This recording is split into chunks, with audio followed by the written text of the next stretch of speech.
What's up, YouTube? This is your boy Juggernaut097 bringing guys another video today. And today I'm going to be doing my WWE NXT review for August 12th, 2015. And this show was really good. You know, they're still building up to NXT TakeOver in Brooklyn, which is going to be live on the WWE Network August 22nd, which is next week, which I'm looking so forward to. TakeOver more than I am looking forward to SummerSlam, in my opinion, because I know that NXT TakeOver is going to be is going to deliver for me, and this is going to be an awesome show. I'm really looking forward to it, and also got my Seth Rollins T-shirt on. I did WWE Shop Unboxing, so you guys can go check that video out after you check this one out. But nonetheless, let's get started with this review. So here we go. So first off, to open up the show, we got a WWE.com interview from last week. It shows William Regal. He's asked about Kevin Owens, saying that he does not trust him and wants a ladder match. And then Regal says that his personal feeling won't interfere with decision making. He says he doesn't give demands, but if Finn Balor wants the ladder match, then well, the ladder match is going to be happening. So yeah, pretty much saying that he doesn't want to pretty much give demands to Kevin Owens or any wrestler because he doesn't like to do that. But if Finn Balor pretty much wants the match, he's going to give it to him. So yeah, that was pretty much that. Nothing else too much about that. And then for the first match of the night, we have with Solomon Crowe versus Ty Dillinger. We really haven't been seeing much of Solomon Crowe lately. I mean, we've been seeing him in a few matches.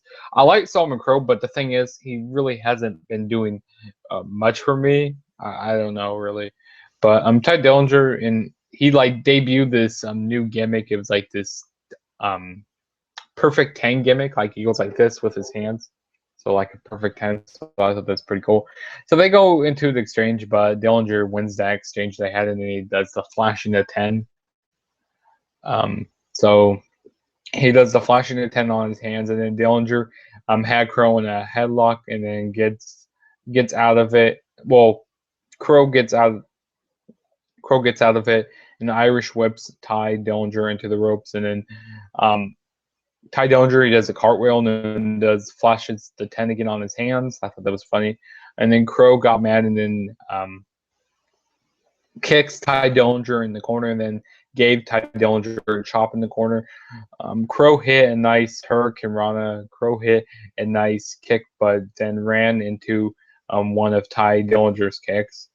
And then Ty Dillinger applies a chain lock while he's telling everyone that he is a perfect 10, and then Ty Dillinger moves his knee pad, but Crowe kept slapping Ty Dillinger in the midsection, and then Ty Dillinger ran into a boot in the corner, and then Crowe hit a nice RKO type of cutter. I thought that was pretty cool when he hit that cutter move.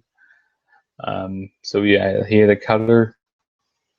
And Crowe catches a kick and tries to do a stretch muffler, but Ty Dillinger kicks him outside the ring, and then Crowe got back in, eats a knee by Ty Dillinger. So the winner match was Ty Dillinger. So looks like they're starting to build up Ty Dillinger. Maybe, I don't know, but they really haven't been doing much with Solomon Crowe. I mean, he doesn't really have an identity here in NXT. I mean, he does, but like they call him he's pretty much a hacking type of guy. But I thought they could do this thing where they can have him hack into like the network and stuff, like hack into that kind of stuff to make him get like an NXT title match. Maybe they could do that in the future. That'd be pretty cool. I like that.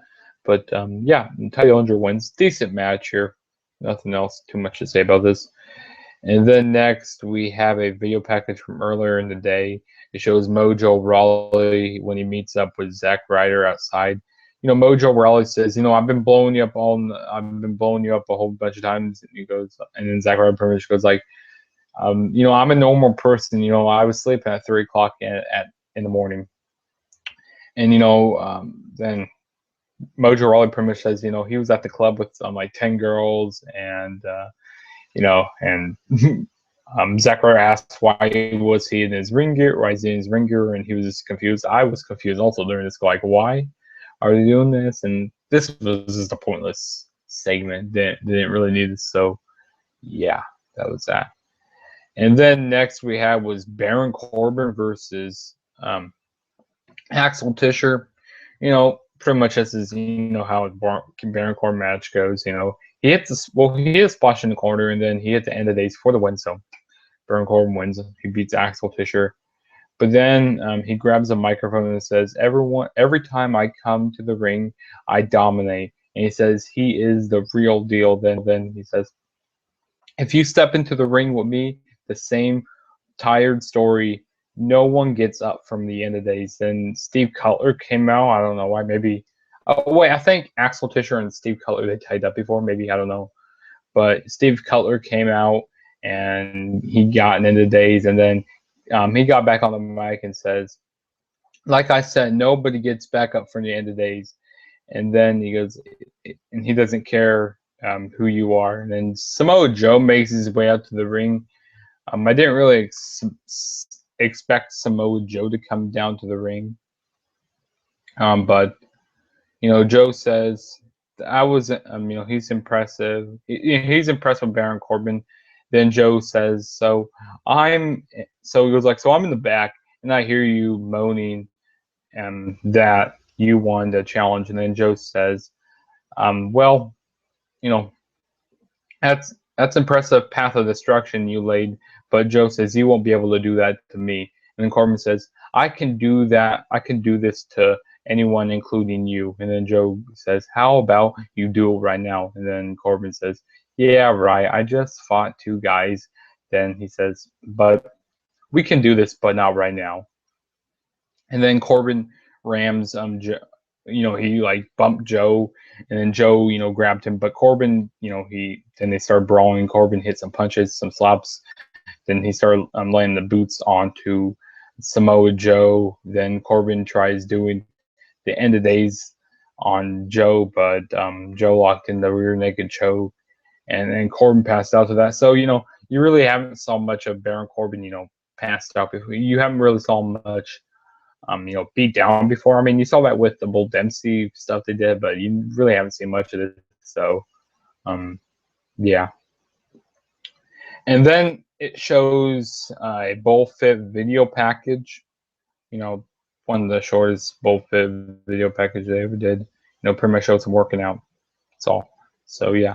And it shows a self-shot video. It was by Tyler Breeze. He talks about, his match at TakeOver with Jushin Thunder Liger. And then he says that he is going to dispose of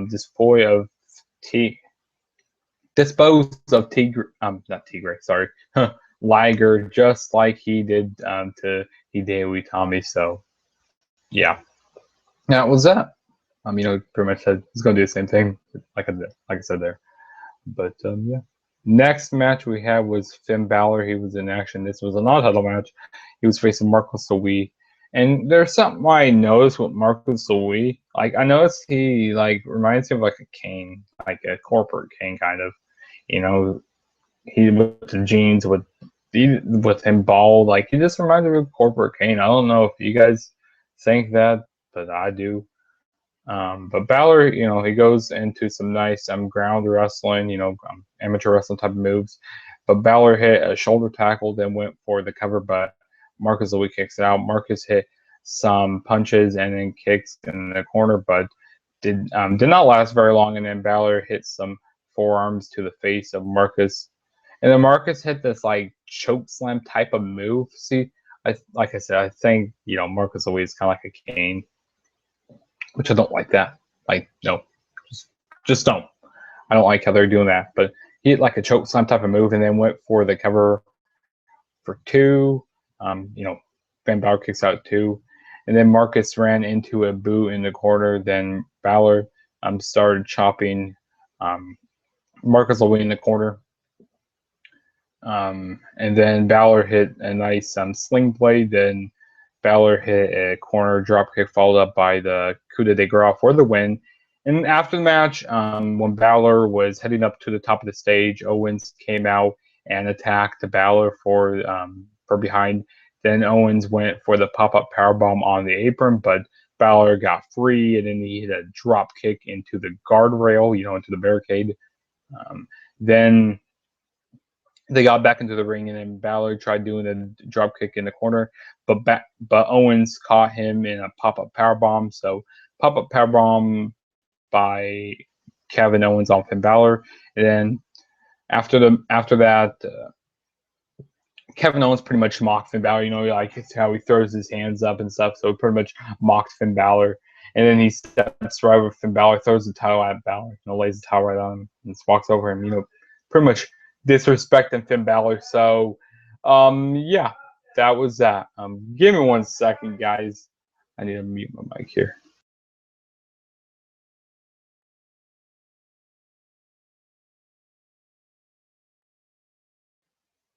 Sorry about that, guys. It's a little interruption during that. So like I said, pretty much disrespecting Finn Balor right there. And I'm really looking forward to the second match at Takeover. So yeah, that's gonna be good. And then next we had the Vaudevillains that are getting interviewed to find out about their plan to even out Alexa Bliss at Takeover. Then Alexa Bliss interrupts and she says, "It's flattering that you two big strong men need to find someone to take care of me." And then she slaps both men and then she leaves. So yeah, that was that. And I'm surprised to see what their plans. I don't know who it's gonna be, or if it's gonna be someone. I think it probably is, but who knows? So yeah, and then it shows Apollo and Apollo Crews. Then yeah, pretty much shows him training. Pretty much shows hey, it's gonna be in a match at Takeover in Brooklyn. So yeah, not too much else to say about that. And then it's for NXT Takeover in Brooklyn. Of course, excuse me. We have Apollo Crews debut. Against someone we don't know, probably against a jobber. We got Tyler Breeze versus Jushin Thunder Liger. That's gonna be an awesome match. First time I've ever seen Jushin Thunder Liger in WWE. It's gonna be pretty awesome. We got Samoa Joe, and we just got Samoa Joe versus Baron Corbin announced for the show last night. That was pretty cool. We got Blake and Murphy versus the Vaudevillains for the NXT Tag Team titles. We got Finn Balor versus Kevin Owens in a ladder match for the NXT Championship, the second ever NXT ladder match in NXT title match, yeah. And then we got Sasha Banks versus Bayley or Becky Lynch for the NXT Women's title, which I'll tell you who wins that match right now, which we're going to get into that match. So next match I'm going to be talking about is the number one contenders match. Bayley, number one contenders match for the NXT Women's Championship, Bayley versus Becky Lynch. And Sasha Banks, she was on commentary for this match. So at the beginning of the match, they do some nice chain grappling. And at the beginning, they both work on each other's arms, especially Becky Lynch because, her finisher is an armbar. But, they just kept working on each other's arm during this match, doing a lot of, chain grappling. But Bayley, she takes Becky down and then went for the cover, but Becky Lynch kicks out. Then Becky hit two nice arm drags, and then Bayley hit a corner splash followed up by a running bulldog. Then went for the cover for 2, but Becky Lynch kicks out, like I said, and then tried rolling up Becky for 2, but Bayley hit an elbow. Bayley hit an elbow drop, and then went back into the cover for 2. Becky hit a suplex right on the arm. Ouch, I looked like that hurt during that. She hit a suplex right on the arm and then went for the cover for 2. Becky kept working on Bayley's arm, and she also worked on. She also did this arm bar type of thing with her leg. It was pretty cool. I like how she did it. I know she did it on Sasha Banks before, but I really haven't saw her use that much with her leg. So yeah, that's pretty cool. And then went for the cover for 2. Bayley hit 2 axe handles and went. Then Bayley tried doing a back elbow in the corner, but Becky moves out of the way and then hit a kick on Bayley in the corner. Bayley went into a jackknife cover for 2, and then tries rolling Becky up again, but Becky pops out at 2, and then went into then they went to a backslide, but she kicks out at 2 again, and then Becky hit a nice suplex where she grabs her leg like underhook suplex type of move. So I thought that was pretty cool. And then Becky hit 2 running leg drops and then went for a third, but Bayley moves out of the way. And then Bayley hit a clothesline while Becky Lynch was on the ground. Where was I? She hit a clothesline. Oh, yeah, while she was on the ground. And then Bayley hit a spear in the corner and then followed up by a back elbow and then went up to the second rope and hit a flying elbow drop, and then went for the cover for 2. Becky went to the top rope, but Bayley stopped her, and then Bayley, grabbed her off the top rope and did a slam, and then went for the cover for 2.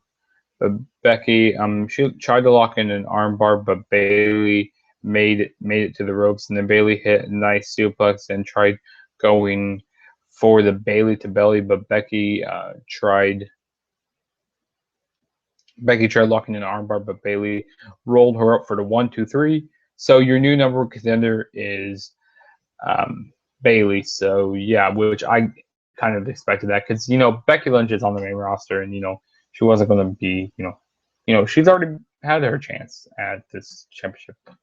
Bayley has had it before, but she hasn't had like a one-on-one match. At least I don't think. I don't know. But yeah, this was my NXT review for this week. This is a good show. I enjoyed it. Next week is a go home show to NXT Takeover. I'm really looking forward to it. It's gonna be probably a really big show, probably next week. So yeah, and I don't know if I'm gonna be doing an Impact review this week, but I still got my weekend and wrestling type of video to be doing. So stay tuned for that. I'm gonna be doing that with DJ Bill, which I'm gonna put his link down below. So, yeah, and don't forget to follow me on Twitter at the TrueJSP right over there. And don't forget to follow the podcast ICWP and that's the podcast right down there. You guys know, see it. And like I said, don't forget to hit the subscribe button if this is your first time ever checking out one of my videos. You can go check out my old videos I do. And I'm approaching 200 videos, which I can't believe. About maybe 200 videos on this channel. But yeah, also I got a Ring of Honor shop unboxing to do for Ring of Honor boxing, so stay tuned for that. And yeah, also got Monday Night Raw review, going to be doing that on next Monday, so stay tuned for that because that is the go home show to SummerSlam. And yeah, so pretty much start saying peace out. I'll catch you guys in my next video, so peace out.